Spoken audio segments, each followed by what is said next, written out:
I'm Mark Hennick. This is So-Called Normal.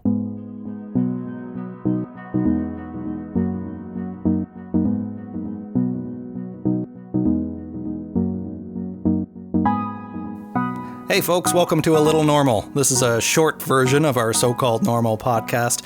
For these 5 episodes of this limited revival of the show, we've been talking to 5 really interesting, fascinating people that you probably have never heard of about their complex care pathways for treatment-resistant depression. It's been such an honor to me to be invited into their lives, to explore their stories, and to really figure out what the problem is, what the barriers are to getting people help, to getting people over the hump. And consistently, this is what we've been finding, that people do figure out a way through. I thought I was the only one who had to just figure it out through grit and grace, but there's a lot of people out there doing that too. So what we're doing on these off weeks, we're releasing those conversations every other week. What we're doing on these off weeks, a little normal, we've been calling it, bringing in Dave Trafford, who's been editing the episodes in the back there. Dave, thanks for coming on again to chat. Yeah, good to join you. So we've got Jenn coming up next week.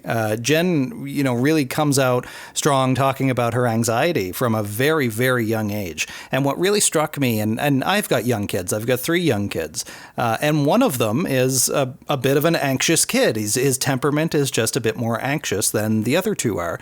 And it really got me to thinking about how seriously do we take kids, period, but especially what kids feel. How, without blowing everything up into some diagnosis of some kind, even if it is, or maybe it is, but how seriously do we really take kids' feelings?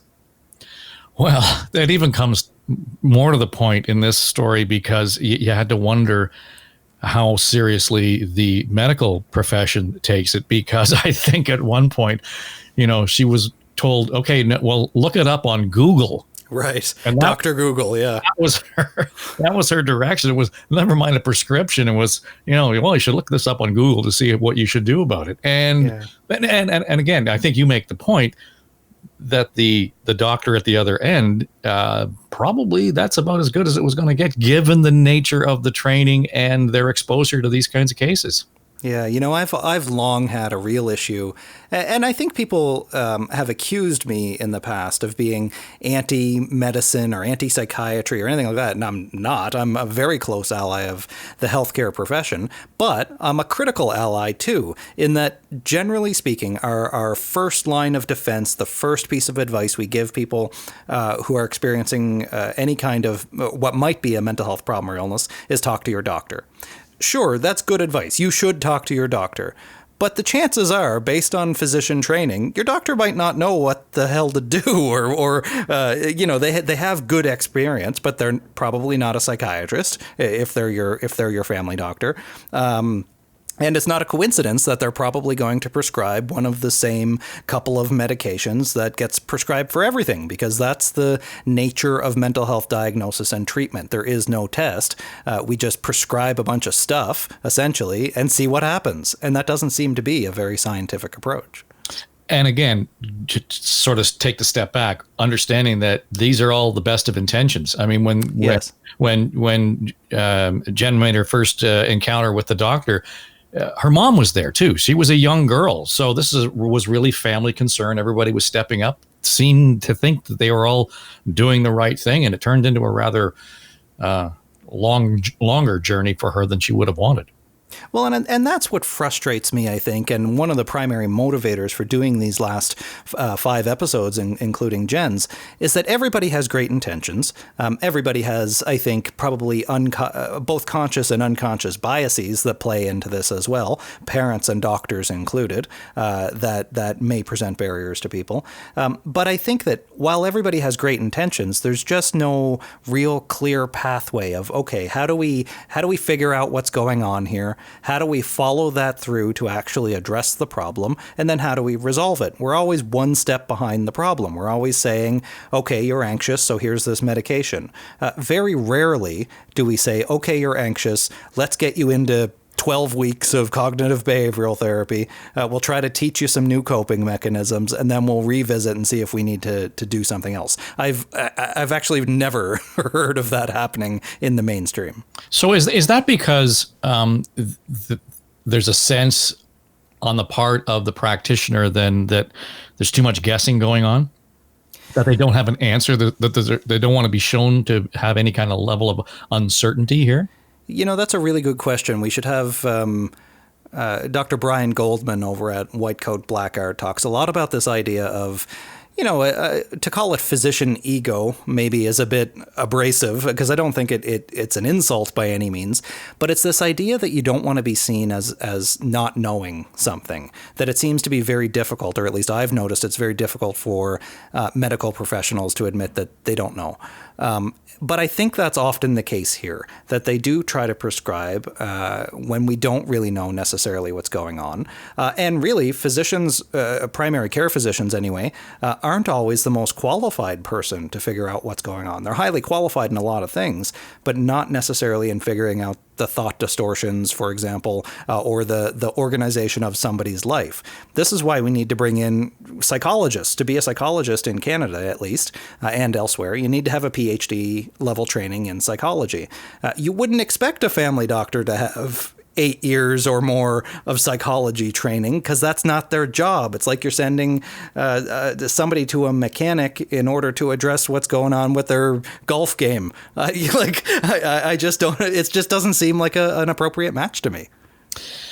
So here we are, though. We're heading into phase 2 and then the second wave. Clearly, whatever we are in the COVID pandemic. And you and I have talked a lot over the last 6 months about the levels of anxiety, the intensity of the anxiety, at least. And there are a lot of people out there listening right now, going about their lives, experiencing it for the first time in their lives. And as we've gone through this, I have suggested that the pandemic needs to be a time of learning, because we have found so many problems in our systems, institutions, whether it was long-term care facilities, the healthcare services itself, education is posing obviously its own problems. What is it that we should first and foremost be learning from the pandemic experience and taking that as an opportunity to make improvements? It's interesting you mentioned that. I've been thinking a lot about this. I have social anxiety disorder. I've had it since, I was 12 years old. And one of the reasons that we talk about Jenn, who focuses a lot on her anxiety, but also some other issues as well, is that anxiety is very often comorbid or co-diagnosed with a number of other issues. Now, during the course of the pandemic, you might not be experiencing diagnostic levels of anxiety, but there's actually a really good chance that you might, because one of the things we know about anxiety is that it's learned, that it's best treated through psychotherapy, which tells us that it's more of a learned style of thinking. It's a way of avoiding fears, for example. And my concern with the pandemic is that now, 6 months into it, or actually more than 6 months into it now, that's more than enough time to learn how to be anxious, to learn how to be afraid of leaving the house, for example, and getting infected with something. Or, I just had my very first flight since December, I think. And I had to go to Quebec, which is the only province in Canada that has more daily positive COVID cases than Ontario. And I'm anxious about that. And I know that I'll probably be okay. I'm taking all the right precautions, but there's still that little kernel of what if I'm not. And I think that a lot of people are experiencing that now. And my concern is that, and actually I think we're already in it, that the way that anxiety disorders work will overgeneralize, that it'll eventually start to apply to other things as well. I can't go to work because I'm too anxious. Right. I can't connect with my friends because I'm too anxious. Then that isolation leads to depression, and it snowballs and snowballs. I think we're just at the cusp. We're just starting to go over the hill of this next wave of mental health problems and illnesses that are coming, and that's exactly why. So, okay, but let's not go over the hill here. How do we sort of slow that rock down, if you will, and say, here, this is coming. Now, given the circumstance, here's what we have the opportunity to do. This is where, so recovery is learned before you need it, before you need to recover, before you go over the hill or into the pit or whatever the analogy is.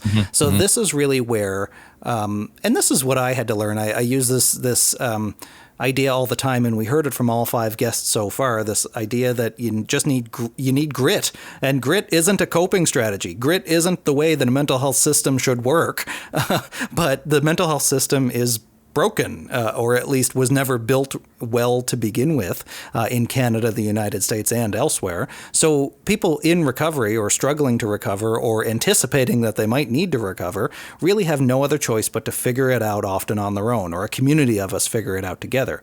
And what that means is that, for me anyway, in terms of preventative measures, you need to be able to look for skills, look for opportunities to learn skills that are going to help you down the road. So learning mindfulness now, for example, learning CBT, cognitive behavioral therapy. You can go on I've started doing this myself, even though I've done therapy for years. Go on the Beck Institute, the founders of cognitive behavioral therapy, and you can take courses there. Anybody can do it. Take courses in cognitive behavioral therapy. Learn about your thinking and the connection between your thoughts, your feelings, and your actions. Because if you learn these things when you're well, before you go over the edge, it's much more likely you'll use those skills later when you need them. I know we don't want to spend too much time here, but what you've just said begs a question for me. And I wonder, against the backdrop of long-term care, and I talked to a number of experts who were deeply involved in that field, and I said, can you fix it? And they said, no.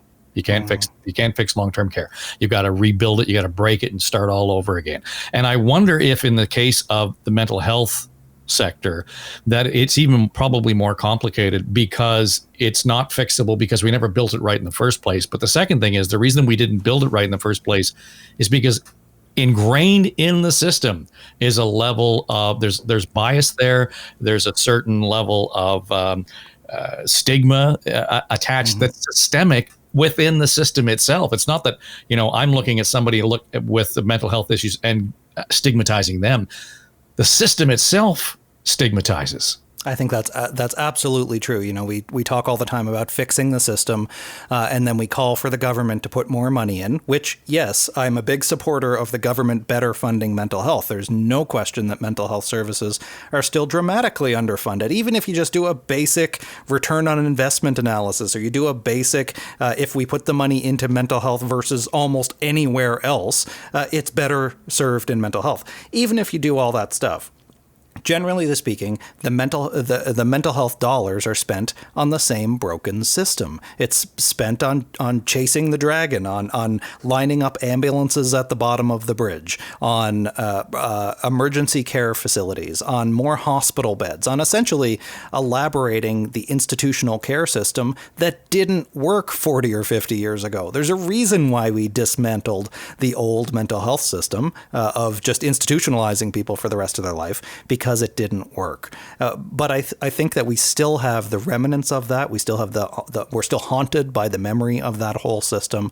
And the only way we can better serve people with mental health problems and illnesses around the world is to start from scratch, to build a system that is properly comprehensive and meets the needs not only of their brain, but of their mind too. Yeah, well, that takes courage and commitment. So here's hoping that we're not in short stock of those moving forward. I don't think we are. We just need to highlight and share the mic with the people who have it. So, Dave, thank you so much for joining me for A Little Normal to talk about the episode that we have coming up with Jenn next week. Folks can subscribe to the show, to So-Called Normal, on Apple Podcasts, Google Podcasts, Spotify, Stitcher, YouTube, everywhere else. You can find us everywhere. You can follow me on social media at Mark Hennick, at MarkHenick. I share the episodes every single week. And follow me for other, if you ever want to have your feed flooded with mental health commentary and random observations about life. That's it. Dave, thanks so much for joining me today. Thank you, Mark. Take care.